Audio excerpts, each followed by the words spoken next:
everybody. Steve here from the Illinois Recording Studio again. This is the best. I'm so psyched to be able to do this video today. Okay, Camco. Some of the greatest drums that were ever made. Made from the 60s through the 70s. Oak Lawn, Chinook, Kansas, Los Angeles, California. And the sets are amazing. Camco drums are always just phenomenally great quality.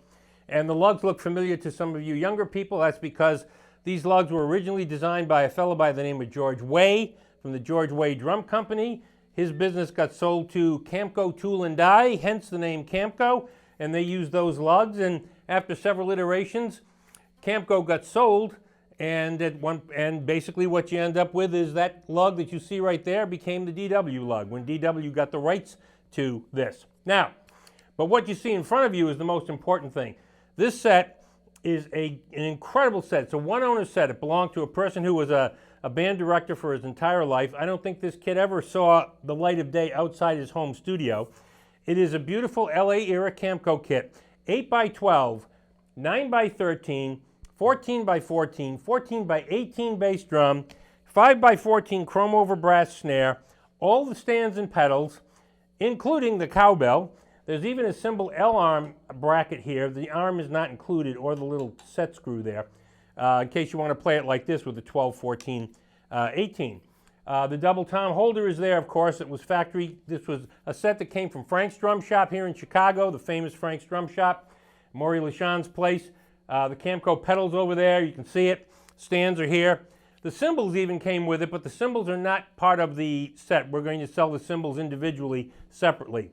I decided to play this kit just with the 12, 14, 18, since that's my favorite little combination here, a single rack tom and a floor tom, and with an 18-inch bass, the 12, 14, 18 is perfect. This 18 has a felt strip in it, so it's a little bit more muffled. I would normally play it wide open. To give you a sense for how great these drums are, I did nothing on these drums other than tighten up the batter head on each of the drums, the snare, the two toms, and a little bit on the bass drum. That's all I did. Didn't mess around with them, didn't change heads. They sound great just with that. If you go to town on them, they'll be even better. Beautiful thing about this finish is the gloss lacquer, clear gloss lacquer over maple, and it is in beautiful shape. There's a few marks on the floor tom, which you'll see in pictures on the Reverb listing, but this is an immaculate kit, one owner, really well cared for, and of course, an incredible instrument. So I'm really glad to have this here. If I was smart, I'd buy it for myself and keep it. Now, one last thing. For those of you who don't know, go back into the 60s, pull up a recording of Grazing in the Grass, the version done by Hugh MkII. And here is the introduction.